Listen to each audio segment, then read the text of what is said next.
Donna. And I'm Kerri. And we are Paranormal Chicks. Episode 141. Thanksgiving just ended for the Americaners. Americans? But I know that we're thankful for some more Patreoners.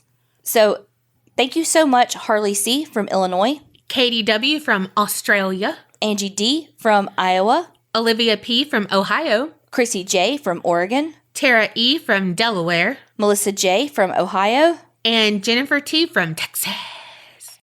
I mean, how awesome is it, though, that we ended on the Texas, so it's got, like, pizzazz. It wasn't planned, y'all. I feel like everything you do has pizzazz.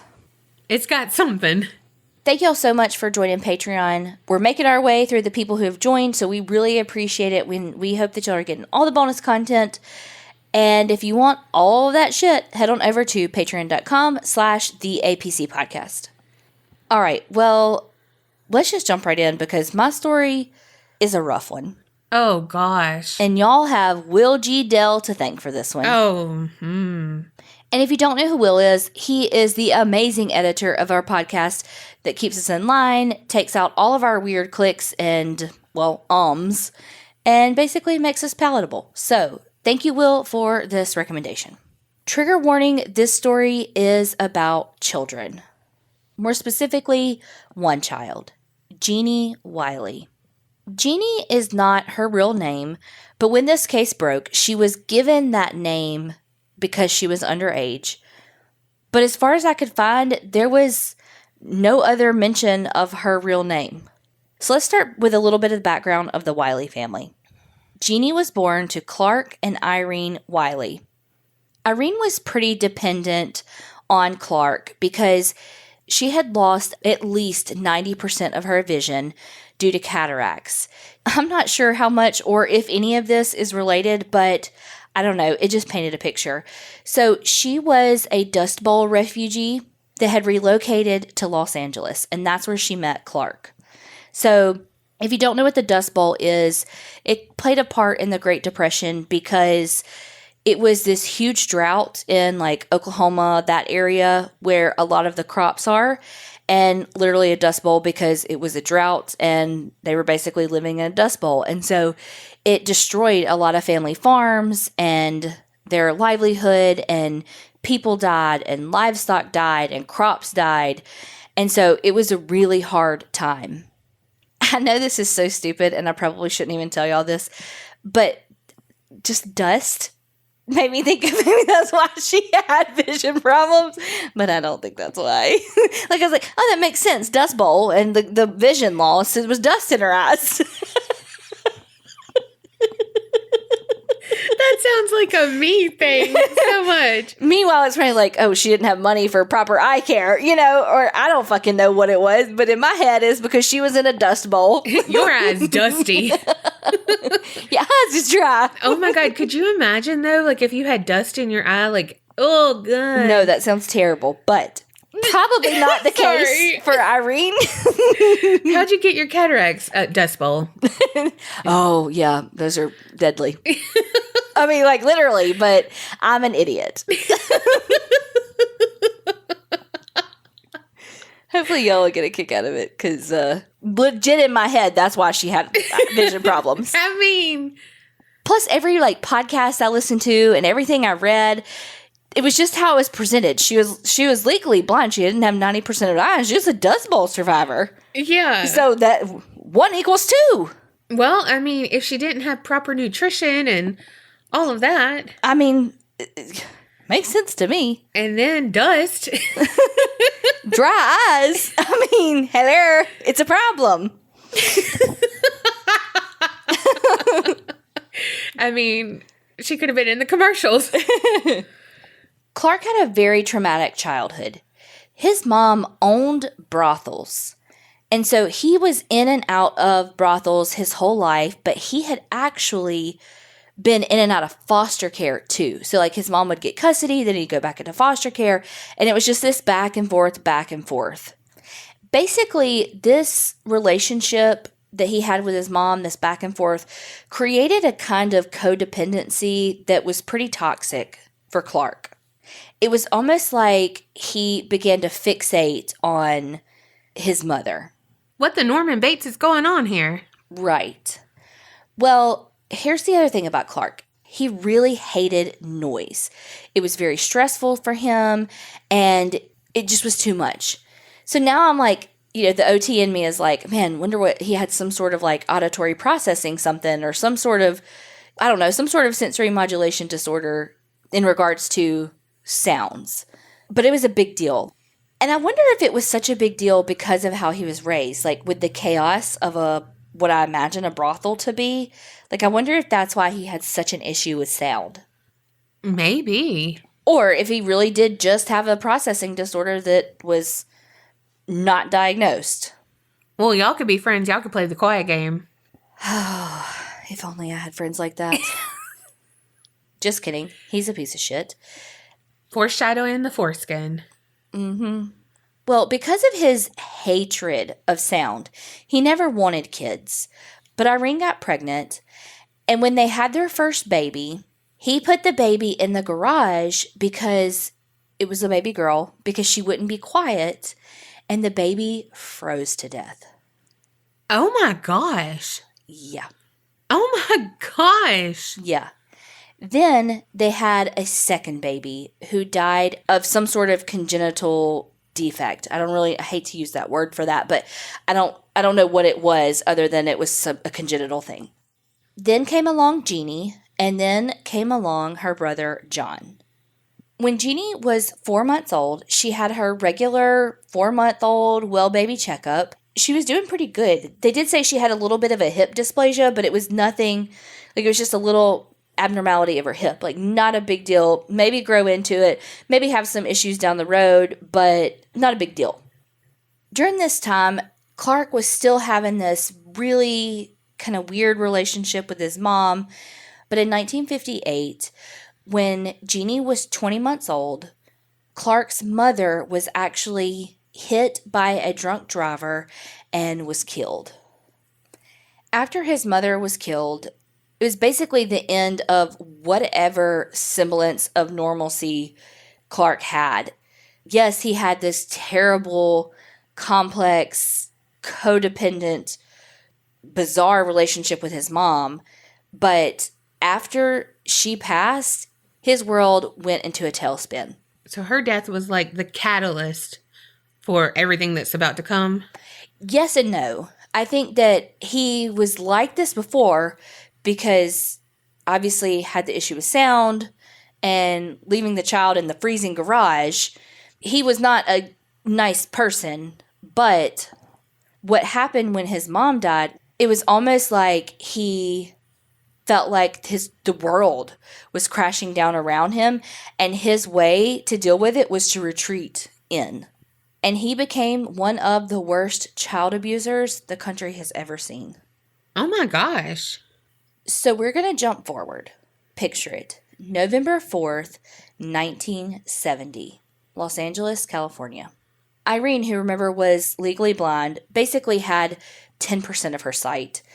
She was attempting to go to, I think, a disability office when she accidentally stumbled into the social work office.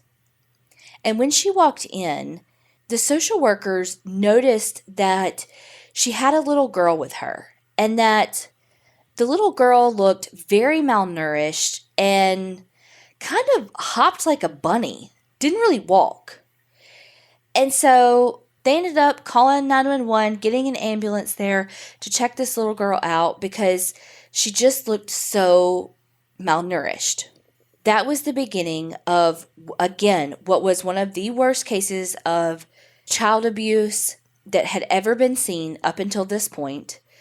At this time, the jury had just sentenced Charles Manson, and the story of Genie Wiley beat his sentencing for the front page news in Los Angeles. Holy shit. Yeah. Damn. There's not a ton of information on what exactly happened to Genie.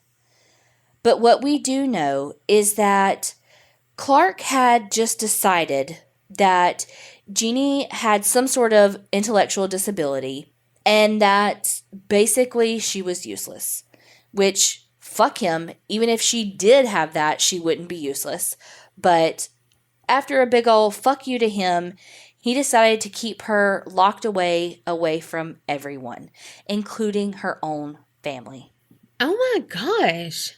No one in the family was immune to Clark's abuse.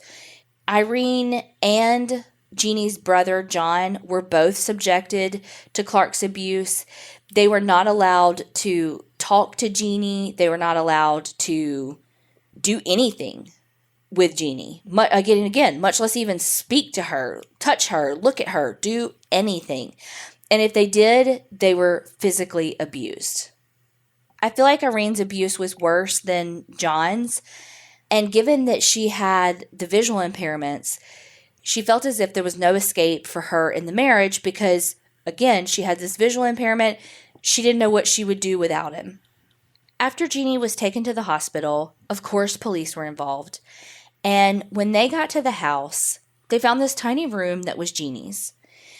It had one window in it, but the window was blacked out with maybe a couple of inches of natural light that was let in with like a kind of like, I guess, like a blanket that was covering it.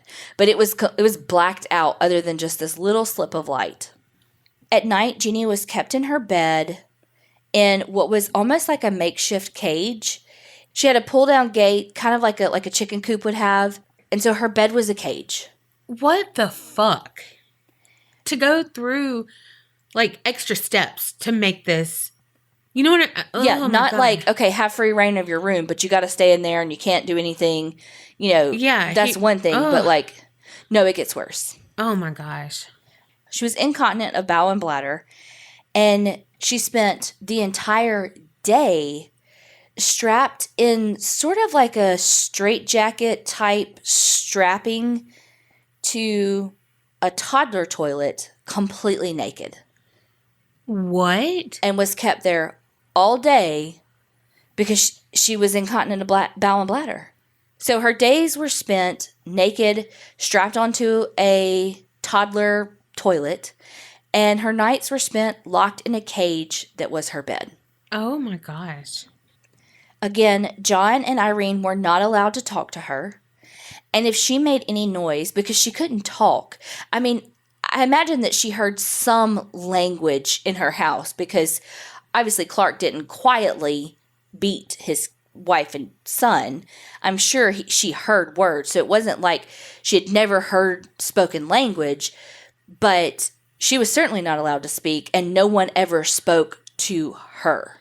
And how old was she at this point? At this point, they didn't know. Okay. They thought that she was about 5 or 6. Okay. Turns out she was 13 years, 9 months old. She was almost 14. And they thought she was 5 or 6. Mm-hmm. That's how tiny she was. That is heartbreaking. Yeah. Well, Clark didn't even speak to Genie.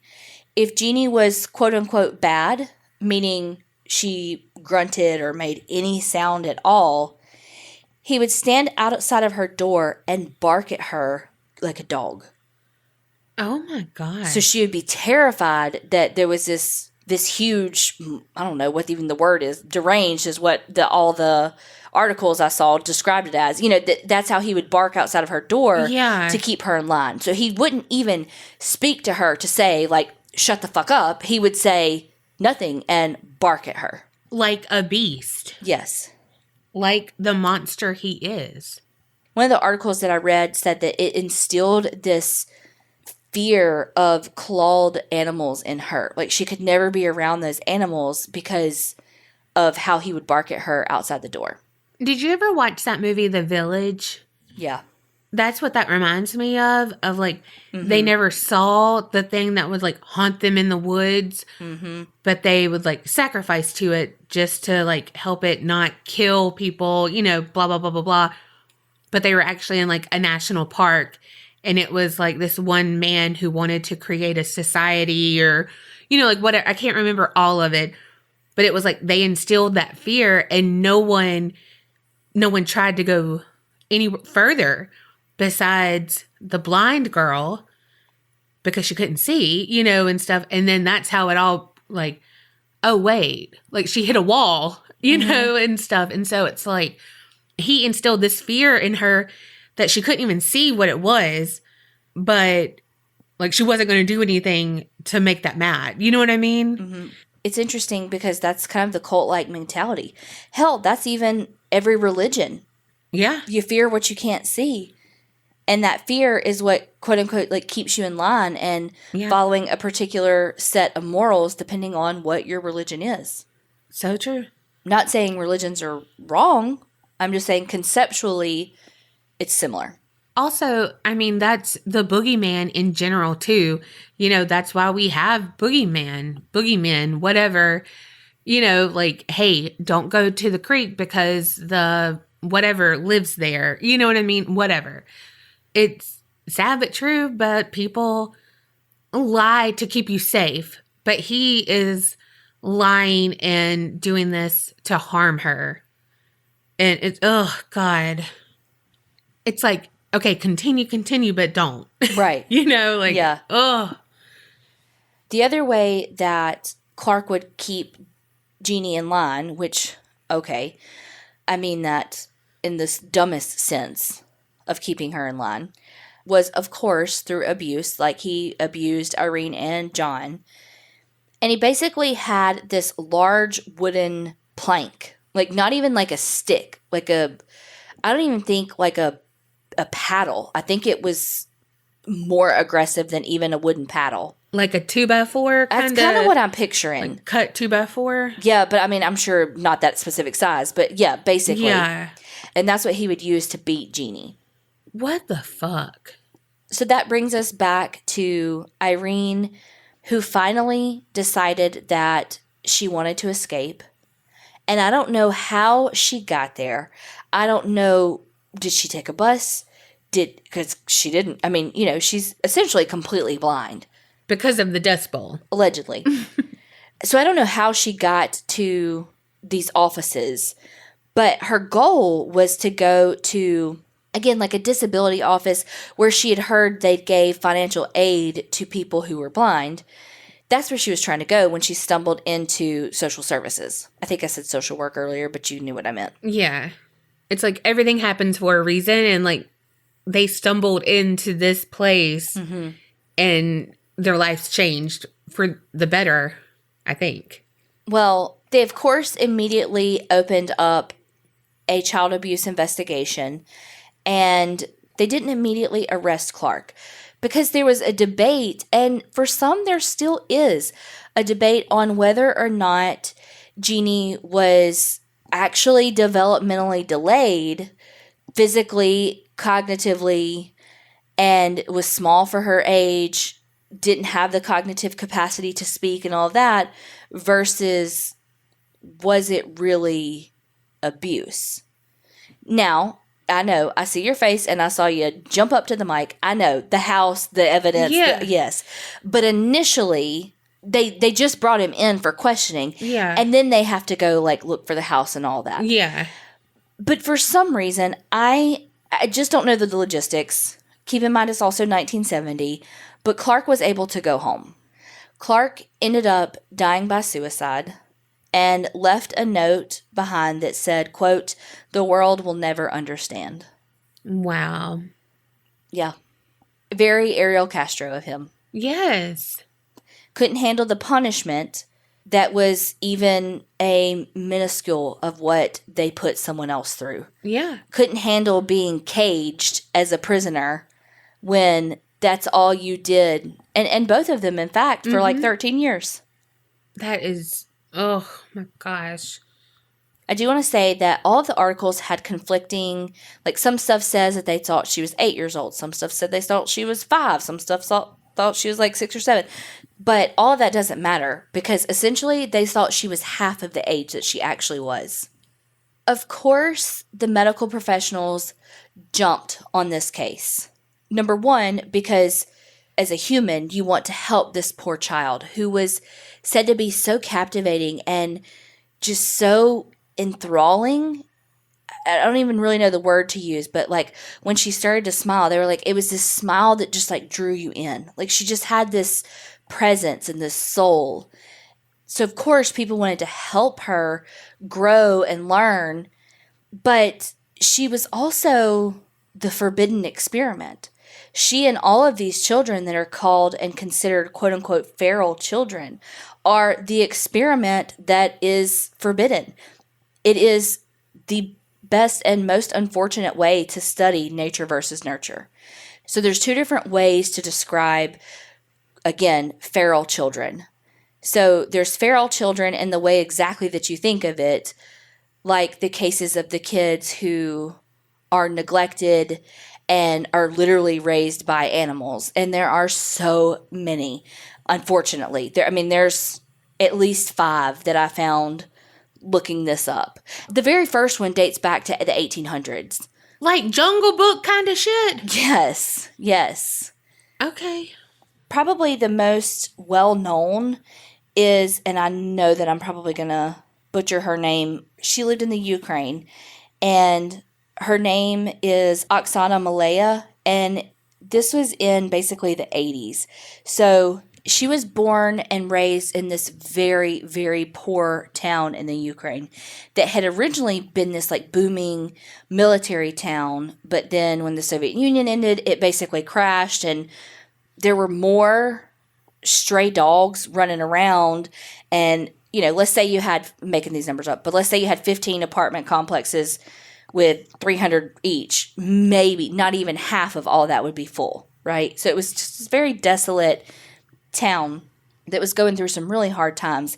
And Oksana's parents were both raging alcoholics who one night when she was 3 years old, literally, as there's a whole TLC show on this, as I said in that episode, got too drunk to care about her. And when she was 3 years old, it was freezing out, and she basically climbed into what I picture like a barn with this dog. And the dog is what saved her life because it kept her warm that night. We do not deserve dogs. I know. Oh my gosh. And until she was about 7.5, almost 8 years old, she survived with these dogs. So she walked like dogs. She drank like dogs. She cleaned herself like dogs. And she's still alive. She's like 37 years old now, and she walks upright. I don't think that she can speak still, but she's living in like an adult care facility for people with mental disabilities, like intellectual disabilities, and is living the best life that she can. Wow. So there's other cases. The first like documented case was in the 1800s in France, and they actually had pretty good luck with that case. Like the guy who kind of took it, I don't even know what you would call him, but they kind of took it over. He had a really good, for lack of a better word, documentation system of like the days and the things that they did and all of that. And he and his housekeeper took care of him and trained him to not eat like a dog. And like he was like I don't even think it was a dog. I think his was actually wolves. Like he was caught in the woods while people were hunting.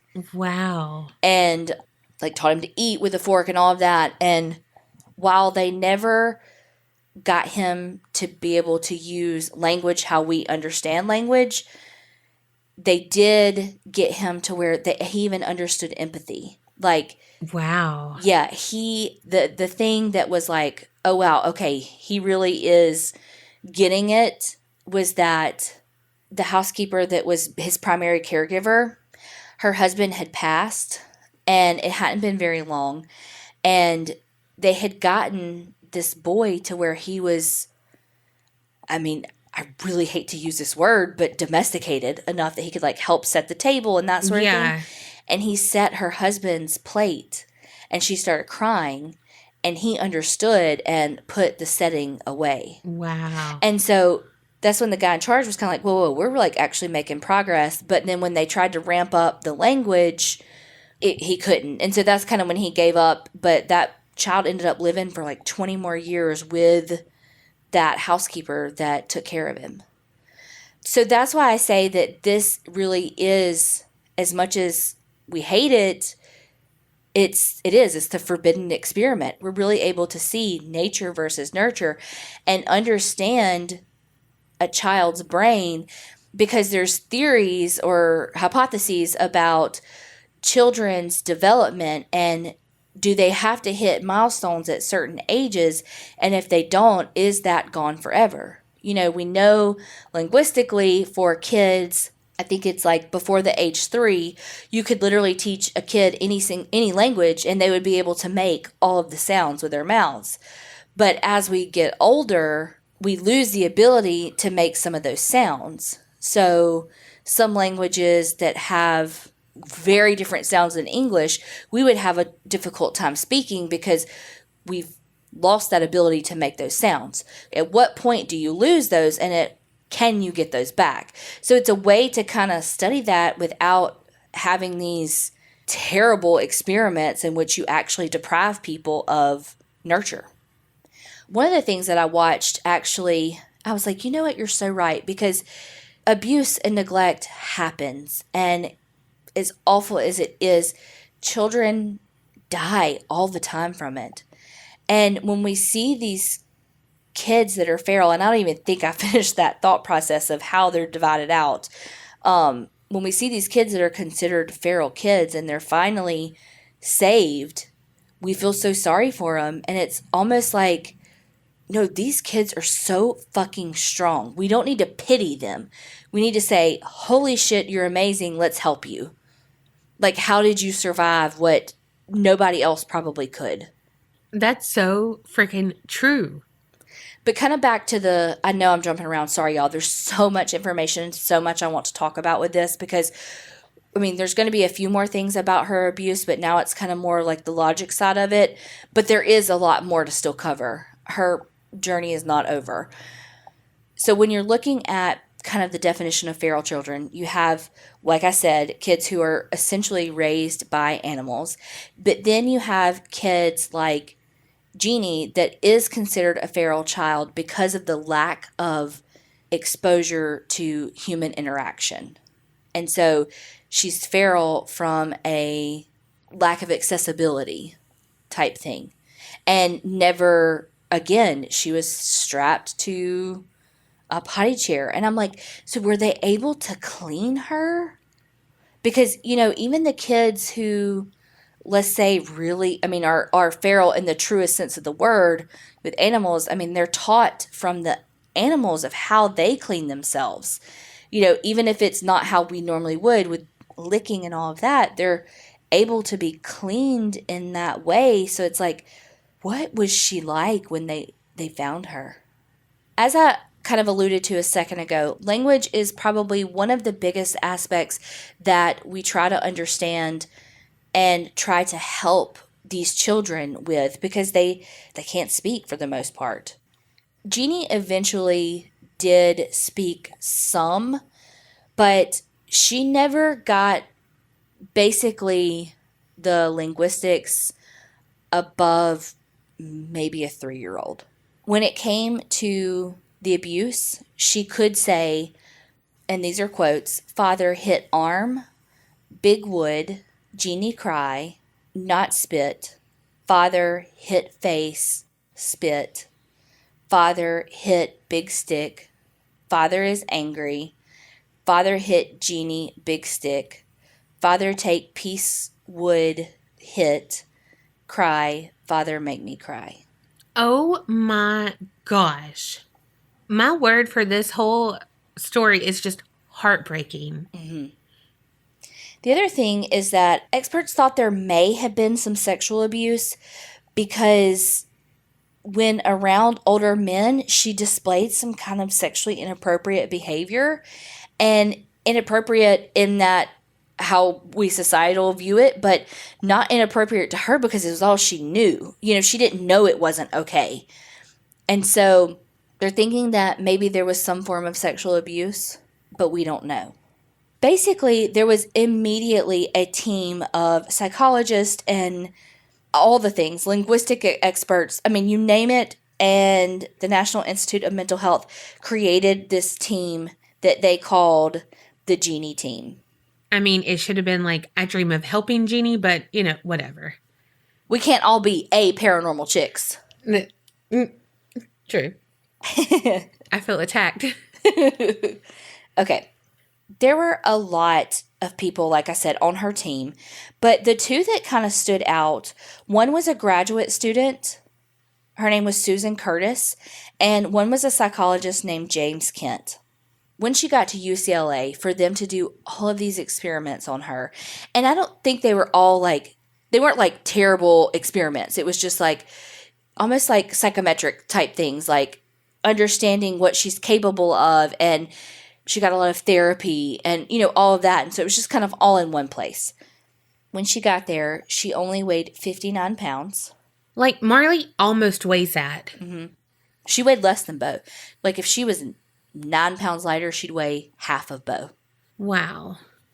So, like I said, she walked in a bunny-like type gait. She would spit. She couldn't straighten her arms and her legs. She couldn't talk. Sorry, I just was like, why is it a bunny hop? But it's because she was strapped to the toilet. Yeah, because she couldn't straighten her legs. Yeah. Mm-hmm. Like I said, she was incontinent. She could not chew.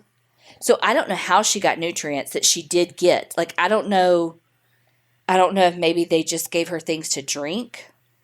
But she was able to recognize her name and the word sorry. Wow, that is so fucking powerful. Mm-hmm. Wow. You know why? Because abusers always say, sorry. I don't know that her dad said that to her. I bet her mom did. Mm-hmm. I bet her brother did. Yeah. Speaking of her mom was never charged with her abuse because she was abused herself. So they never charged her. The tests that they were able to actually do, even though it was very hard to assess her abilities, she scored at a 1-year-old level. Oh my gosh. But she learned quickly. I got a lot of this information from this article called The Story of Feral Child Genie Wiley, and it was by Kendra Cherry. And another one that was called Abandoned, Abused, Exploited, Inside the Cursed Life of the Feral Child Genie Wiley by Andrew Milne. There was a bunch of YouTube things that I watched and podcasts that I listened to, but these two articles were amazing. So, like I said, she developed very quickly with physical abilities, like potty training and dressing herself. So, toddler skill levels. But she was very slow when it came to language. When you think of language, and look, I am no expert. I am not a speech pathologist. I am not a linguistics expert. But the little bit that I do know, there's receptive and expressive language skills. And it seemed like her receptive language skills were pretty intact. You could say things for the most part, and she could understand them. Not at first, but as she progressed, she could understand things more. It was almost like she could not express them verbally. And every time I was watching stuff on her and listening, and even some of these other kids that was, again, language was the hardest thing, I kept thinking to myself, I wonder if they tried sign language. I mean, surely little old me isn't coming up with something groundbreaking here, but I'm like, I just never heard, did they try it and did it not work and why? I kept wondering, like, so if any of y'all who are speech language pathologists or, again, know way more about this shit than I do, let me know what you think. Because, again, I just kept going, surely they could have done some form of sign language, I mean, again, even a toddler language skills, they can tell you some things in sign language. So I don't know. I just kept wondering, like, did they try that? And I'm sure they did. I'm not that smart. Again, I'm not reinventing the wheel over here, but I was curious. Basically, what linguistic experts were able to understand and prove because of Genie was that grammar, like stringing a sentence together, grammar, not like whether you say I saw or seen, but sentence formation really does happen between the ages of 5 and 10. And once you miss that, you basically can't get that back. But communication, as far as learning to speak, is attainable and not once you've missed it, you've missed it. So Genie, after about a year, was able to put like 3-word sentences together. And in a typical developing child, Right after that, they get what's called basically a language explosion. Once they can string 3-word sentences together, they just start making sentences and have a language, again, explosion. Exactly how it sounds. But while Genie hit that level where the next step would be that language explosion, she never had that because, again, she couldn't apply grammatical rules in a meaningful way. Of course, there was some disagreements on Genie's care. She was a ward of the state at this point. Her mother wasn't charged, but she also didn't have custody. And so there was a lot of discuss back and forth on, what was ethical, what wasn't, as far as her treatment and studies. And, she really developed a close bond with Susan Curtis, that graduate student. And there was even some discussion of whether or not Susan should be her permanent caregiver, her permanent guardian. Well, she would spend a lot of time at one of her teachers' houses. Her name was Jean Butler. And at one point, there was an outbreak of measles, and so Genie was quarantined to her teacher's house. That teacher kind of became super protective and restricting access from other people to Genie. Some stuff said that Jean Butler, her goal was to make Genie famous, and I'm sure to maybe, based on what the discussion is, to get money off of her through her fame. So she was removed from her care, went and lived with another psychologist, but that Jean Butler is who cut off access to Susan Curtis. So literally within like one day, it went from, let's say on a Tuesday, Susan was going to get custody of her, to the very next day, Jean was like, nope. And Susan has never spoken to her since. What? So because of this Jean Butler, the people who meant something to Genie and who had been part of her life and almost, kind of her advocates and source of stability through this whole process, she had lost contact with. Hell, it's like she's being held captive again. Right. Okay, so after she left, like I said, that Jean Butler lady, and then her care went over to that psychiatrist, David Rigler, he lost funding and was kind of disorganized and all the things. And so in 1975, are you ready for this? Genie was returned to her mother when she was 18. In the same house. What? Mm-hmm. One of the podcasts I listened to, and I think it was called That's So Fucked Up, I think. Perfect name for this. Yeah, they said this so well. Even if she had the perfect parents, putting her back in that environment is a fucking disaster. Yeah. And it's like, that's so true. Like, because it's like, she didn't need to go back with her mom. She didn't need to go to the house. But it's like, just to kind of reiterate the importance of the location. It doesn't, even if you put her with the perfect fucking parents, even if she was in the fucking Brady Bunch. Yeah. Wow. You gonna send her back to that house? Well, clearly that didn't fucking work. She was then bounced around in foster care. In some of those homes, she was abused there as well. Oh my gosh. And because of the abuse, she regressed a great deal. Well, yeah. And never recovered. Oh my gosh. She never had a chance. There's not much really known about her now. We do know that she's still alive. And we do know that she is living in basically an adult center for people with intellectual disabilities. Her mom died in 2003. Her brother died in 2011. And honestly, I saw one interview. It was very short with her brother. Like, I'm talking a couple of minutes. And he basically was like, we were raised with no morals. I guess he found religion later in life. But I don't know. He said nothing of substance. It was like, I don't know why God left me for all the, it was just like, it wasn't anything of substance as to how he was treated, why was he spared in the way that he was spared as compared to Genie. Yes, he was abused and had a terrible life, but like he could walk and talk and, you know, I don't know why he was not treated in the same way, unless she really did have some sort of disability that we can't figure out, because it really is the proverbial what came first, the chicken or the egg. Yeah. We don't know, did the neglect and the abuse cause the delay, or did she have it and that's what made her father do the things that he did to her and not John? We'll never know. Wow. And I still don't know her real name. All I know her as is Genie. Again, this is heartbreaking. It's that she regressed after all of that. Oh, gosh.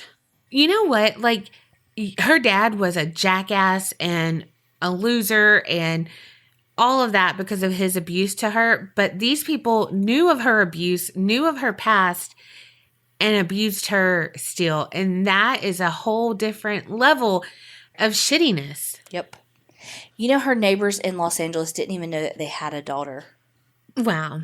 But I wonder, did John go to school? Like, I know it was in the 60s. I mean, I don't know. Like, what happened to this kid? I mean, I guess it's like the doctors just assume it was a lost to follow-up kind of thing. And, oh, they must have gone to a different doctor and what have you. But then it's like, well, why isn't she, like, why was there no, like, almost like truancy thing? But then again, she never started school, so would they know she was truant? You know, it's like there were no fail-safes in there to catch this.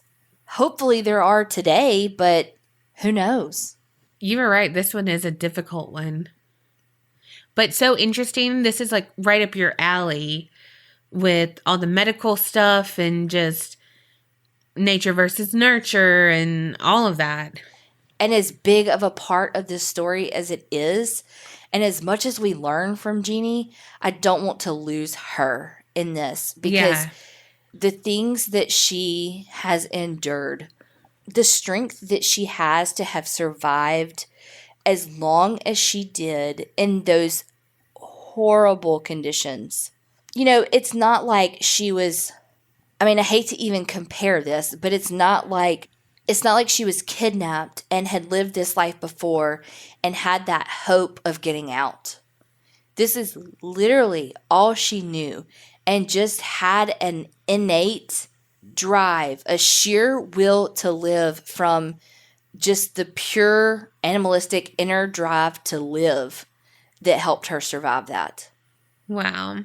I don't know if she's happy. There are conflicting reports because everything's anonymous, because she's in care that if someone knows that that's her, they can't say, because that would be a HIPAA violation.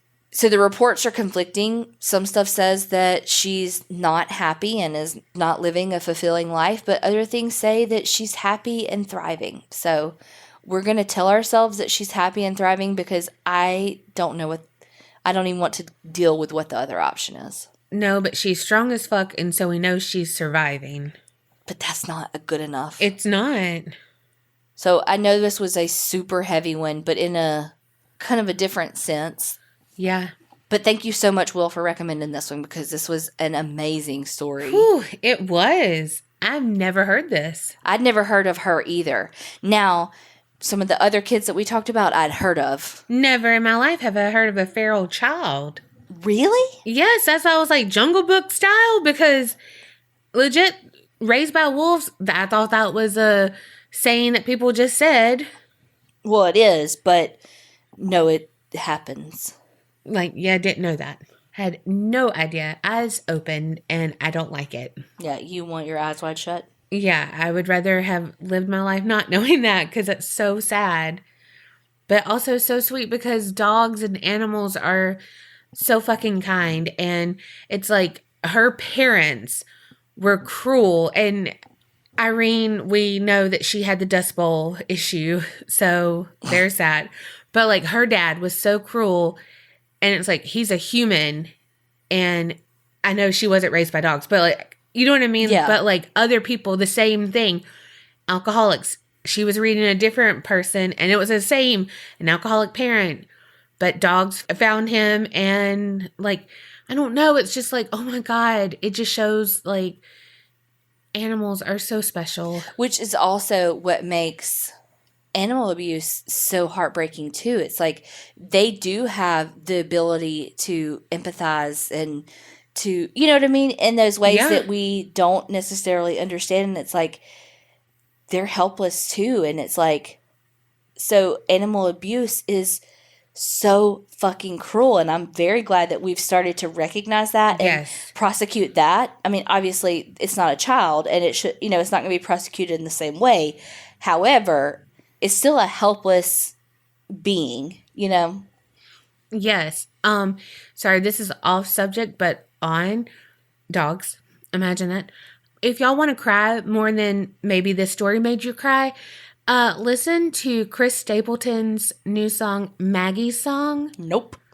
I believe that is. It's about his dog. Well, hopefully your story is not as heavy. Mine is a different type of heavy than your story, but it does deal with kids. Fuck. Yeah, well, most people have heard about Indian residential schools. Oh, shit.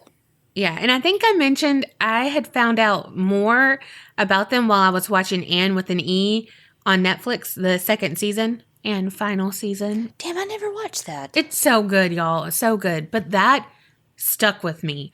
Like, I had heard about them, like, recently, and then I saw that, and, I don't know, Anne with an E, but I felt like I did, and then, like, you know what I mean? Mm-hmm. Like, you're immersed in that, and then it's, like, close to me. I don't know. And so, oh, gosh. Well, Tawny, a Canadian creepster, had mentioned that one of the sinister sighting stories that dealt with a school that was haunted might have been a residential school. So that led me to do some research. Dun, dun, dun.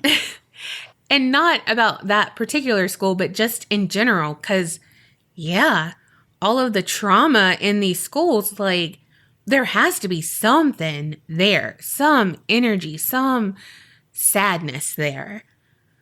First, I want to go a little more into what a residential school is, just in case people don't know, because I really do not think we were taught this in school at all. I had never heard of these before this podcast. Have you? I feel like I had, but I didn't learn it in school. Like, I would bet money on it that I did not learn any of this in school. So back in the late 19th and early 20th century, there was this huge movement due to the growing concern of the country's quote-unquote Indian problem. Gross. Yes, insert eye roll. The top priority was to either kill, remove, or assimilate Native Americans. In 1830, the U.S. forced Native Americans to move west of the Mississippi to make room for the expansion of the United States, and that was with the Indian Removal Act, which I know we learned about that in school because of Trail of Tears. Yeah. But, like, that is it. And it was like, and then there was some Trail of Tears. Like, you know what I mean? It was like, and a blurb. Yeah. But then a few decades later, the U.S. worried about space again for white people, basically. So... No, basically, for white people. Yeah. So assimilation seemed like a good option. But they would assimilate the children because, they believed that the adult Native Americans were too dumb or too slow to learn their way of life. First of all, there's so many fucking things wrong with this. Yes. I mean, like, I cannot even... There's just so many fucking things wrong with this. But I feel like we covered this a little bit when we were talking about the indigenous populations in Canada and when we talked about the Highway of Tears and just how the indigenous people of Canada were treated. I think we covered it a little bit. Mm-hmm. So basically, this is the American version of that. Yeah. And it's all fucking shit. Yeah. Because, like, just the fucking audacity to just assume that your way of life is better and the correct, and that someone else needs to stop being who they are to be more like you. Mm-hmm. Like, just the fucking audacity. Yes, I was going to say the audacity. So, for these schools, Native American families were ripped apart by the government and by Christians. And I add Christians because statistics show that about 1/3 of the 357 known Indian boarding schools were managed by various Christian denominations. And religion was heavily involved. Yeah. Because everyone thinks that their religion is the right religion and that everyone else is wrong, ergo you should convert. Yes, and to be a good citizen, you have to practice that religion. You know what I mean? Mm-hmm. Like, ugh. So Native American and Alaskan Native children were either voluntarily or forcibly removed from their homes, from their families, their communities, and the parents who showed resistance in sending their children to these schools were often punished. The government would withhold food rations that the families depended on, or the fathers would be sent to prison, or like law enforcement would take the children at gunpoint. Meanwhile, those families wouldn't be relying on those food rations if they hadn't been displaced from their fucking homes. Yep. So when the Native children were removed from their families, and then they were forced to stay at a boarding school where they would learn, quote, the habits and arts of civilization, and the steps that the officials took to get the Native American students to, quote unquote, assimilate was terrible. They were stripped of all things that associated with Native life, their culture, their home, and even their identity. And it started with their hair, which was usually long, and it was a source of pride. Their hair was cut into bowl haircuts, which we all know those terrible haircuts. And it wasn't like there was fucking a hairstylist that took time. It was just... Even if it was a fucking hairstylist that took time, it doesn't matter. Their long hair is important to their culture and their heritage. Yes. And for you to fucking say to make them civilized, fuck you. Native Americans are fucking civilized. And just because they're not like you doesn't mean that they're fucking uncivilized. It's just different than you. Again, the fucking audacity. Just the fucking propaganda and the tone that's set, even in the verbiage. Mm-hmm. Y'all, this makes me so pissed. Well, next, their traditional clothing was taken and they were given uniforms. The students were not able to speak in their native languages any longer. They would be punished every time, and they were stripped of their names and given Anglo-American names. Very similar to what we talked about in Canada. Mm-hmm. Of course, any and all contact with their family and their tribal members was forbidden. The students were repeatedly told that their way of life was inferior to white people's, and that's why they were in the school to learn how to be white. Food and medical attention were very scarce, and because of that, a lot of students died. Oh. And because of the no contact rule, their parents sometimes learned of their death only after they had been buried in the school cemeteries. And a lot of them were in unmarked graves. And not to even remotely pretend like I know anything about each, tribe's customs and all of that, but I'm sure that they have specific rituals and that sort of thing that they do for funerals and, that kind of thing. I mean, hell, even think if somebody was Catholic, they have the last rites and all that, Yeah. I mean, every culture has their own thing. Yeah. And so it's like you've not only stripped them of everything, their appearance with their hair, their clothing, their language, and then you take them of their last burial rites as it relates to their culture. Fuck you. Yeah. And then can you imagine being the parent who either way, because some were like, yeah, this is great. We want our children to succeed. And we know that this is how they have to do it. Others, of course, were hesitant and, again, were forced to give up their child. But, like, either way, you believe that your child is in the best care, you know, and is doing great. You haven't heard from them, but they have to be taken care of. They have to be doing all of this. And then you learn that they're dead? Like, I didn't even know they were sick. That's so fucked up. Ugh. So, as you can imagine, the children suffered physical, sexual, cultural, and spiritual abuse, neglect, all of the terrible, no good, very bad things. Mm-hmm.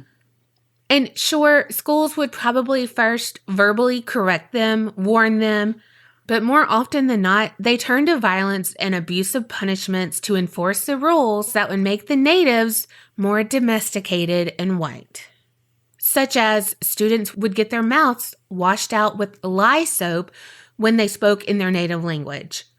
Another punishment would be that they would be locked up in a guardhouse with only bread and water. And again, the mistreatment went beyond physical and mental abuse because there were cases of school officials sexually abusing students. That's disgusting. One of the former students of one of the schools recounted that, quote, intimidation and fear were very much present in our daily lives. For instance, we would cower from the abusive disciplinary practices of some superiors, such as the one who yanked my cousin's ear hard enough to tear it. Oh. After a 9-year-old girl was raped in her dorm bed during the night, we girls would be so scared that we would jump into each other's bed as soon as the lights went out. The sustained terror in our hearts further tested our endurance, as it was better to suffer with a full bladder and be safe than to walk through the dark, seemingly endless hallway to the bathroom. When we were older, the girls anguished each time we entered the classroom of a certain male teacher who stalked and molested girls. Wow. And if that's not enough, in addition to coping with the severe discipline, the Native American students were victims of disease. And because of like overpopulation in the schools sometimes and everything, tuberculosis and trachoma, I believe it's sore eyes. Those were the greatest threats, but they took a lot of lives. But again, they didn't have a lot of care and, I don't know, it's just so heartbreaking. A man who is known for opening the first off-reservation boarding school is Colonel Richard Henry Pratt. And his motto was, kill the Indian, save the man. Ew. Mm-hmm. And he opened the Carlisle Indian School in Carlisle, Pennsylvania. And he served as headmaster for 25 years. And he is known to be the single most impacting figure in Native American education during his time. He developed this system they called it a placing out system, which basically put Native American students into mainstream communities for a summer. So it was like a work-study program, but with no study. Mm-hmm. A whole lot of work. Mm-hmm. In fact, that's all it was. Yeah, and as you would imagine, schools that participated in the outing programs often exploited the Native children. At the Phoenix Indian School, girls were the major source of domestic labor for white families. Boys were placed in seasonal harvest or other jobs that were unwanted by white or immigrant laborers. Oh, and the students were unsupervised. Of course. Mm-hmm.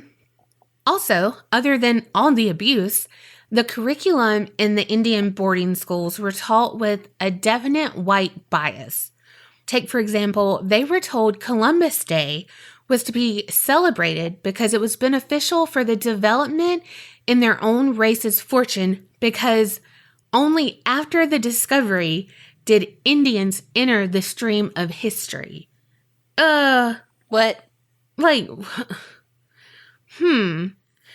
Also, Thanksgiving was a holiday they had to celebrate because they would celebrate the quote-unquote good Indians that aided the brave Pilgrim Fathers. And New Year's was a reminder of how white people kept track of time. And on Memorial Day, some students at the off-reservation schools were made to decorate the graves of soldiers who were basically sent to kill their fathers, their people. They had to decorate those people's graves and celebrate them. And like, what? Wow. And like I mentioned before, conversion to Christianity was also deemed essential to the cause. Indian boarding schools had a curriculum, based in religion, and it placed the emphasis on the 10 Commandments and the ideas of sin and having a sense of guilt. However, in 1934, there was a passage of the Wheeler-Howard Indian Reorganization Act, and it established a quote-unquote New Deal for Native Americans, and it provided tribal land ownership. It had control of Native American education, and it closed a lot of the federal off-reservation boarding schools. We don't know the total of Native American children who were forced into these residential schools, but just know by 1900, there were 20,000 children in the boarding schools. By 1925, that number had tripled. Jesus, not doubled, tripled. So if you think about it, for around 100 years, the U.S. government supported these boarding schools that were responsible for more than 100,000 Native American and Alaskan Native children losing their lives. This was cultural genocide. Basically, yeah. There was an Amnesty International investigation into the boarding schools in the 1970s and 80s. And it is, of course, what revealed the sexual abuse. And there was this one case where a teacher had raped or sexually abused as many as 142 boys before being arrested. It should have been one at the most. Fucking 142. Mm-hmm. At least. That's so fucked up. Well, here's an interesting tidbit, and it just made me like, ugh, like, I don't know what those sounds were, but that's what it made me do. Because later, during World War II, there was a group called the Navajo Code Talkers that helped the U.S. win the war. There's a whole movie about him. Lou Diamond Phillips plays in it. Love him. Anyway, but the whole thing is that they talked in their native language and no one knew how to translate it. So they could speak to each other and get everything across. But as adults, the code talkers, they couldn't understand how the same government that took their language away at schools gave them this role wherein they helped us win a war with their language that the government tried to eradicate. So sad. I found two schools that I want to talk about. Both are in Oklahoma. And the first is the Welock Academy. In 1832, the Welock Academy first opened as a church and then had an addition of a missionary school for Choctaw girls that ended up closing in 1955. The church and school were overseen by a physician and missionary, Alfred Wright, and his wife, Harriet. The Choctaw girls who attended Wheelock were between the ages of 10 and 16 years old. And of course, when it first opened, they were, again, given white names, informed that all of the instruction would be in English and they would just have to learn. And again, they couldn't speak their native language, all the things. Well, their curriculum included sewing, making clothes, and doing household chores. They also learned some business skills, reading, writing, and spelling in the English language. Each Choctaw girl who attended the school paid for a part of their education by helping with the work of running the school, cleaning, helping to cook, chopping and gathering wood for the fireplaces and just all the tasks. And again, allegations of abuse were at Welock Academy. Members of the Choctaw Nation say that the children were regularly beaten, and there are stories of rape and even murder of children and babies. So no wonder that this school is rumored to be haunted. There's a local legend that says hauntings at Welock Academy began in the 1890s when a white man broke into the girls' dorm and murdered some of them. And now people say that the walls and trees will bleed, and they can see apparitions sit on chairs and hang from trees. The Native American Paranormal Project captured something during the course of their investigation. The team members recorded multiple instances of voices and other unidentifiable sounds. And near the end of the investigation, some of the female members heard footsteps and girls' voices, but couldn't find out where they were coming from. When being interviewed, the NAPP founder, Mark Williams, said that temperature drops happen a lot. And he said when they were at Wheelock, they were all in the attic, and he remembered it getting really cold really fast. And then when he reviewed the footage, they had gotten a response. It was a whisper that asked us, "Are you cold?" He says it was as if the spirit purposely made it cold in that room. And then he also said there was an instance where one of the team members, Albert, was pushed at Wheelock. He was in one of the punishment rooms and something pushed him. Going back to that legend about the young girls who were beaten and murdered, it says that their bodies were buried on the grounds, and that's who haunts the school. And a lot of people say that they see, again, the walls bleeding, the trees bleeding. They see apparitions that seem to be hanging from the roof. They see girls who are sitting in chairs. And there's this one story about a group of teenage girls, and they thought it would be funny to steal a vase from the cemetery that's on the grounds. I don't know why, but like young and dumb. I was going to say, selfish teenagers. Yeah. When the girls got into the car with the stolen vase, it wouldn't start. So, they tried. And finally, one of them's like, maybe it's a vase. I know we thought it was a joke, but maybe it's a vase. They put it back at the spot that they got it from, got back in the car, and it started right up. And so they drove away and refused to return. Other people say that you can hear sounds of organ music coming from the old church, unexplained lights like candles, and you can see shadows of young girls. This man, Mike, said him and his wife were walking around the east end of the main building, and both of them heard a scream come out of that building, and no one else was around. This one time there was this freaky incident in the basement of the gym where some people's cameras went haywire and their camera wouldn't focus, and they would just get blasted with cold air. And so, of course, their body would have chills. And the person's camera kept giving them messages like, hold the camera steady. And it was the things under extreme temperatures, all of this shit. Well, the whole time they were taking pictures, and they all came out with fuzzy white images. And so they kind of became ill. It was just a weird feeling. And so they ran out of there. And as soon as they turned the corner, the camera was fine. And then from the website ghostofamerica.com, Shonda said that her and her friends decided that they would go to Wheelock one night, and they were in high school, doing what you do, and they wanted just to see if a tree would really bleed at midnight.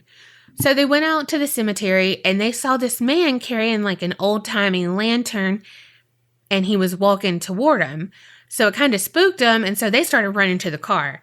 Well, her friend kept pushing the unlock button, but the doors would not unlock the first few times. And luckily, they got the doors to unlock when they got to the car, and they sped away. But Shonda said she looked back, and the entire cemetery was lit up like there was a huge light out there. But nothing was out there besides that old man and the lantern when they were running back. On hauntedplaces.org, this person named Angel said that they went to Wheelock several times, and every time something strange has happened. But one of the creepiest times was her stepsister. There was this priest headstone, and it had eyes on it, like a face. I don't know, probably like a cherub or some shit. But the eyes seemed to follow them. And then Michelle said that she lives there, but one time that she will never forget is seeing a girl on top of the mansion looking at her, watching her. And so when she looked away and looked back, the girl was gone. Another person, Shane, he said that he would go to Wheelock all the time, and he's seen lights floating around the church, and he saw some young girls going up the staircase behind the academy. So he went up the stairs too, but they were gone. Vanished into thin air. Up and vanished like a fart in the wind. Mm-hmm.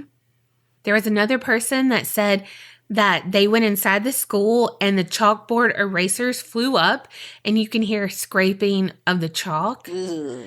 And also the doors slammed behind them at various times, just different shit. The second school I want to talk about is Concho Indian Boarding School. And it's, like I said, also in Oklahoma. It's 1 mile south of Concho, Oklahoma, and 4 miles north of El Reno, Oklahoma. It was a boarding school for members of the Cheyenne and Arapaho tribes.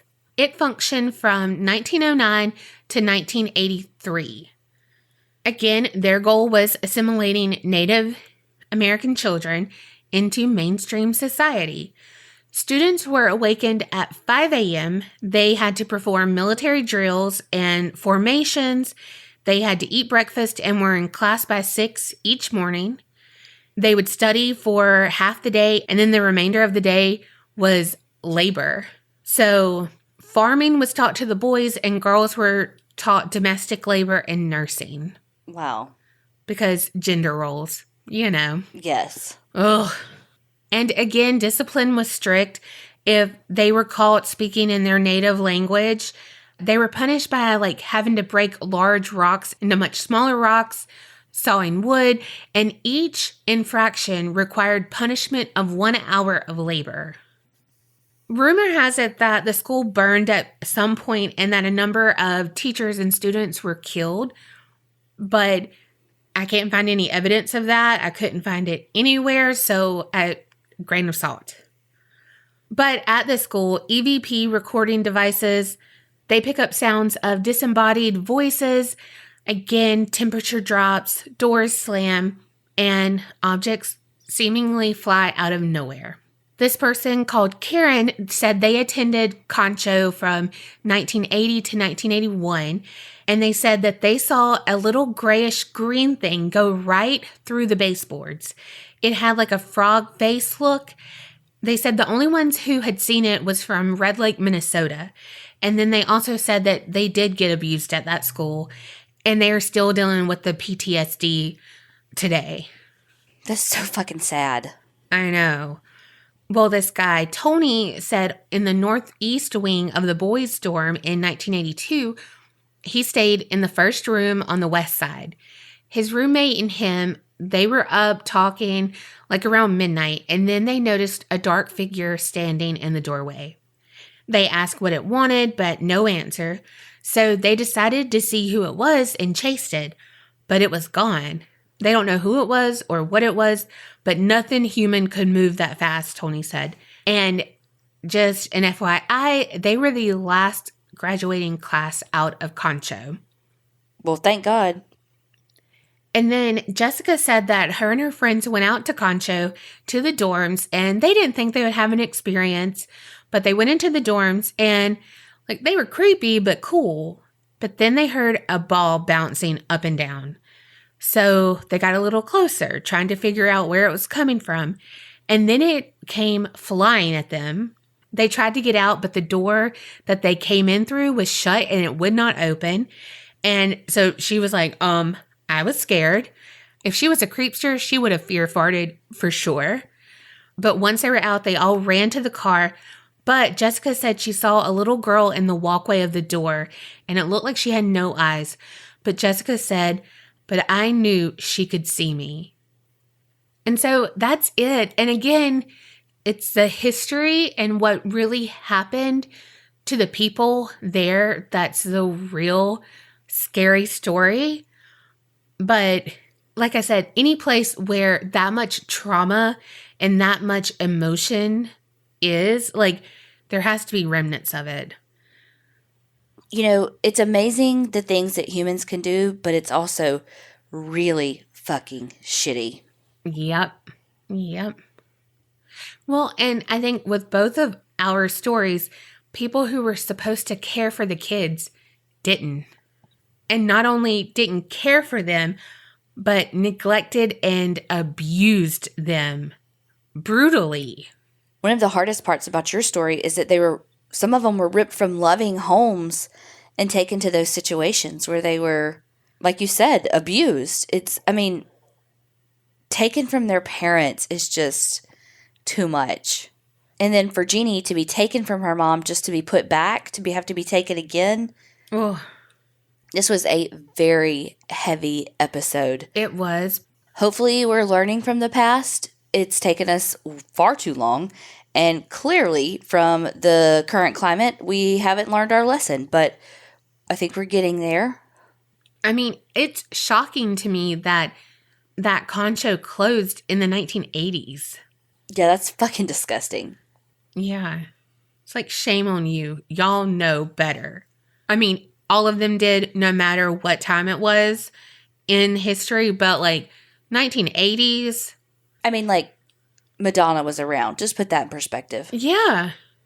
You know, I mean, that just seems like just yesterday. We were born. Yeah. Thank y'all all so much for these recommendations for the stories, Will and Tony. Y'all's recommendations help us know about stories we might never have heard of. So thank y'all so much for recommending things that are more local to you and that sort of thing. We've seen y'all's reviews. Thank y'all so freaking much for doing those. They really do help. And they freaking make our day. Like, we read everyone. Absolutely. And we love them. So if you haven't yet, please write a review on Apple Podcasts or wherever you listen to your podcasts. And remember, Creep it real and don't get scared.